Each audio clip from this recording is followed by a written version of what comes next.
আমার মনে হয় যে সরকারকে এখনো খুব ক্রিটিক্যালি দেখার সময় আসেনি। কারণ হচ্ছে মাত্র তো জাস্ট ফিউ মান্থ গেল, তাই না? এবং আমাদের মনে রাখতে হবে যে এখানে ১৬ বছরের একটা ফ্যাসিবাদী সিস্টেম ছিল এবং সেই সিস্টেম আমাদের সকল ইনস্টিটিউশনকে ধ্বংস করে দিয়েছে। যেমন ধরেন আপনি আইন শৃঙ্খলা নিয়ে কথা বলবেন, আওয়ামী লীগ পুলিশকে কোন অবস্থায় রেখে দিয়ে গেছে? পুলিশ ডিপার্টমেন্ট কি আদৌ এক্সিস্ট করছে শেখ হাসিনার পতনের পরে? এক্সিস্টই তো করে নাই, পুলিশটা পালায় চলে গেছে। তো এরকম একটা সিস্টেমে দেশকে রিবিল্ড করার জন্য একটা সময় দরকার। আমার মনে হয় যে রাজনৈতিক দলগুলোরও কর্তব্য না সরকারকে ক্রিটিক্যালি দেখে সমালোচনার সম্মুখীন করা। আমরা এই সরকারের সমালোচনা করব যদি সে তার সংস্কার প্রক্রিয়ায় রাজনৈতিক দলগুলোকে আস্থায় না নেয়। আমরা এই সরকারের সমালোচনা করব যদি তারা নির্বাচনের খুব স্পেসিফিক রোড ম্যাপ ঘোষণা না করে। আমরা সমালোচনা করব যে তারা যেটা করতে চায় সেটাকে যদি কনসিস্টেন্টলি না বলে। কিন্তু আমার বোধ হয় তার পারফরমেন্সকে এখন পর্যন্ত উইক পারফরমেন্স, আমি অ্যাগ্রি করি, কিন্তু পারফরমেন্সকে খুব ক্রিটিক্যালি সমালোচনা করার সময় আমাদের এখন আসেনি। এই সরকারকে আমাদেরকে সময় দিতে হবে। দ্বিতীয় একটা কথা আমি খুব স্পষ্টভাবে বলবো যে এই সরকারের দায়িত্ব হচ্ছে এই সংস্কার এবং রোডম্যাপটা নেওয়া। রাজনৈতিক দলের কর্তব্য নয় এইটা এই সময়ে যে সে আগেই নির্বাচন চাইবে, এটাও আমাদের উচিত না। রাজনৈতিক দলগুলোরও এটাতে অ্যাগ্রি করা উচিত যে আমরা একটা মিনিমাম সংস্কারের মধ্য দিয়ে যাব। কারণ এরকম মোমেন্ট তো আমরা আর পাবো না, তাই না? আমরা আবার একটা গণতান্ত্রিক প্রক্রিয়ার মধ্যে দিয়ে যাব। আমাদের গণতন্ত্রটাকে শক্তিশালী করতে হবে। কখনো কখনো কিছু কিছু জিনিস থাকে যেটা হয়তো আপনার খুব অবভিয়াস কিন্তু আমাদের জন্য ভালো না। যেমন আমি হেলাল ভাইয়ের সাথে এখানে আসার আগে কথা বলতেছিলাম যে আগামী নির্বাচনে আপনার দল যদি 2/3 সংখ্যাগরিষ্ঠতা পায় তাহলে সেটা আপনার দলের জন্য ভালো হবে না, অ্যাবসলিউট মেজরিটি ভালো হয় না, দেশের জন্যও ভালো হবে না।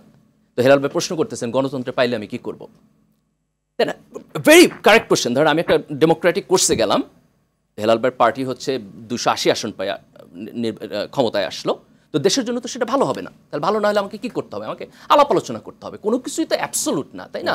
যেমন ধরেন আমি তত্ত্বাবধায়ক সরকার বললাম যে আপনি 90 দিন থাকবেন, তার বেশি থাকবেন না। আমার ফিলসফি কি?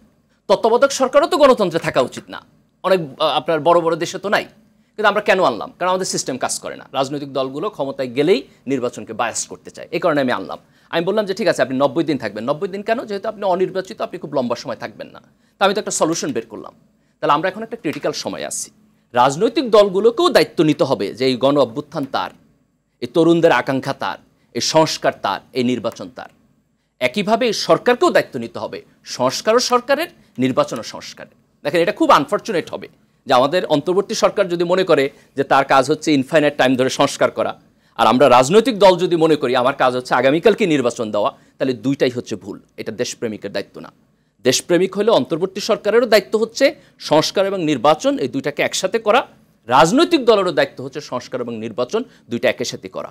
রাজনৈতিক দলের আরেকটা দায়িত্ব আছে। ধরেন আপনি 16 বছর বিরোধী দলে, আপনার শেখ হাসিনার ফ্যাসিস্ট সরকার তো আপনাকে গণতান্ত্রিক স্পেস দেয় নাই। আপনি আপনার পার্টি চালাইতে পারছেন? পারেন নাই। আপনি মিছিল করতে পারছেন? পারেন নাই। মিটিং করতে পারছেন? পারেন নাই। কাউন্সিল করতে পারছেন? পারেন নাই। আপনার নেতারা কি ভোটে আসছে আপনার পার্টির লোকের? আসে নাই। তা আপনার পার্টি সংস্কার করেন এখন। আপনি পার্টি সংস্কার না করে নির্বাচনে গেলে কি গণতন্ত্র দিবেন আমারে? আপনি দেশের সংস্কারের প্রশ্ন তুলবেন, রাজনীতির সংস্কারের প্রশ্ন তুলবেন, আপনার দলের সংস্কারের প্রশ্ন তুলবেন না? তাহলে আসেন আমরা সরকারকে বলি আপনি একটা ফিক্সড টাইম দেন আমাকে, 2 থেকে 2.5 বছর। আপনি দেশের সংস্কার করেন, আমি আপনাকে হেল্প করব। ইন দ্য মিন টাইম আমি আমার পার্টির সংস্কার করি, আমি আমার পার্টির কাউন্সিল করি, একটা ভালো ডেমোক্রেসি আনি, ভালো লিডারশিপ আসি, তারপর আমি নির্বাচনে যাই। আমার সমস্যা কোথায়? আমার আজকেই কেন নির্বাচনে যাইতে হবে? আবার রাজনৈতিক দলেরই কেন 5 বছর বসে সংস্কার করতে, অন্তর্বর্তী সরকারের কেন 5 বছর বসে সংস্কার করতে হবে?